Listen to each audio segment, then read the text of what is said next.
Ya, jangan bertindak gegabah, kata Al-Quran. Jangan sembarangan bertindak tanpa dasar pengetahuan. Jangan sembarangan mengerjakan sesuatu kalau kita nggak jelas. Ya, awas menerima informasi, sebarkan begitu saja misalnya, tidak. Ya, awas, tajamkan dulu. Lihat dulu sumbernya dari mana. Termasuk jangan mengikuti sesuatu yang belum jelas arahnya kemana. Ikut yuk kemana, yang penting ikut aja dulu, nanti kamu tahu. Nah, itu jangan. Kalau dari adab Al-Quran, pastikan dulu. Sehingga kita tidak terjebak diajak ke tempat yang salah atau ke lokasi yang keliru yang menjauhkan kita dari ketaatan kepada Allah. Ya, innas sam'a, sungguh pendengaran itu sebagai pusat informasi yang sampai ke pendengaran kita, wal basara, dari penglihatan dicerna, ya, kemudian dimasukkan ke dalam pikiran kita, termasuk fuad, di akal kita. Dicerna, ya, ini saat masuk ini ditembuskan kepada jiwa, ke qalbu, supaya mendapatkan respon. Ini sepersekian detik sekali, cepat sekali, ya. Dan di sini ini kuasa Allah, di sini ada dua nanti. Dua sumber, ya. Apa dua sumber? Dalam kolbu ini ada nafas nanti, an-nafas, sumber kehidupan yang memberikan respon. Nah, nanti di nafas itu ada jiwa takwa, ya, takwa, kemudian fujur yang sering disebut dengan nafsu. Ya, wa nafsin wa ma sawaha fa alhamaha fujuraha wa taqwaha. Ini yang memberikan respon yang positif, yang baik-baik. Ini lawannya menjadi katalis pada yang baik. Nah, yang ini dimanfaatkan oleh setan. Jadi kalau setan itu, ya, hati-hati teman-teman sekalian. Kalau dia memberikan kemudian arahan kepada jiwa kita untuk merespon segala informasi yang sampai pada kita dengan negatif, sumbernya dari sini. Kalau saya berikan kotaknya lebih kuat lagi, ini ada fujur, ini takwa dalamnya. Kalau atom tuh ada dua kan, ada proton, ada neutron kan dalamnya itu, ya, waktu saya belajar kimia. Kalau salah, tolong diluruskan, ya. Jadi ini ada dua inti dalam jiwa kita, ada jiwa takwa, jiwa fujur. Kemudian ini adanya di nafas, nafas adanya di kolbu, kolbu adanya di sodrun, jamaknya sudurun, ya. Ini kalau kita ngaji, kita keluarkan kurang lebih tabelnya begini. Sodrun jamaknya apa? Sudur.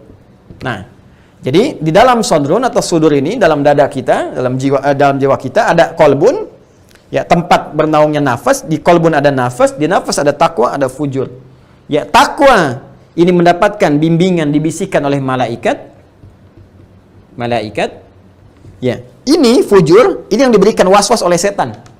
Sehingga kalau kita baca surah An-Nas, kan, alladzi yuwaswisu fi sudurin nas.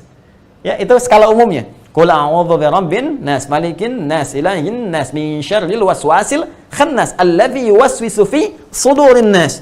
Yang memberikan waswas ke dalam dada-dada manusia. Apa yang diwaswaskan dalam dada-dada manusia ini masuk ke kolbunya. Apa yang ada dalam kolbu? Nafas. Apa yang ada dalam nafas? Ini yang disasar oleh setan. Fujur.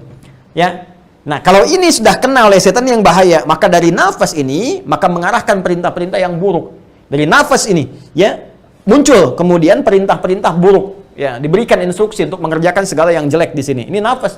Ini yang dimaksudkan Quran surah ke-12, ayat 53. Wa ma ubarri'u nafsi, innan nafsa la'ammaratum bisu. Ya, kita nggak bisa menganggap diri kita sebagai orang suci karena ada nafas di sini, bagiannya adalah fujur yang digoda oleh setan. Ini berpotensi kalau tergoda, terkuasai oleh setan, bahaya. La ammaratum bisu, ini menyuruh kepada keburukan. Illa ma rahima rabbi, kecuali yang dirahmati Allah. Bagaimana mendapatkan rahmat Allah itu? Dengan meningkatkan takwa. Ya, takwa ini nanti yang akan meluntuhkan godaan-godaan setan sehingga mengarahkan stimulus ini, respon-respon dari sini mengarahkan sebagai segala nilai kebaikan. Ini yang menjadikan kita kalau nonton sesuatu ada gambar jelek, palingkan. Nah, ini jiwa takwa nih. Tapi kalau ini kalah oleh bisikan setan, ini yang naik. Tonton aja dulu, ntar bisa taubat gitu kan. Nah, ini yang bahaya. Jelas teman-teman sekalian ya. Jadi ini di antara rumusannya seperti ini. Nah, yang menariknya ini, Masya Allah, ini cuma Al-Quran. Cuma Al-Quran, cuma Al-Quran. Tabaraka Rahman, Tabarakallah, Tabarakallah, Tabarakallah. Ini malaikat disebutkan 88 kali dalam Al-Quran. Setan disebutkan 88 kali.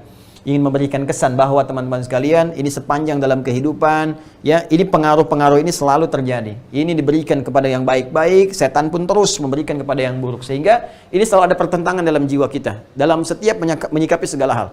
Pasti mengambil keputusan yang namanya manusia akan ada pergolakan dalam jiwanya. Ya, kemampuan kita untuk meningkatkan takwa guna menaklukkan godaan-godaan setan ini. Jadi kalau ininya naik, qad aflaha man zakkaha, pasti kita akan bahagia. Akan tenang, kita akan tundukkan. Dia nggak punya kekuatan setan ini. Dia nggak pernah maksa. Cuman menggoda aja. Makanya kalau takwa kita kuat, ini akan hancur dengan sendirinya godaan-godaan setan.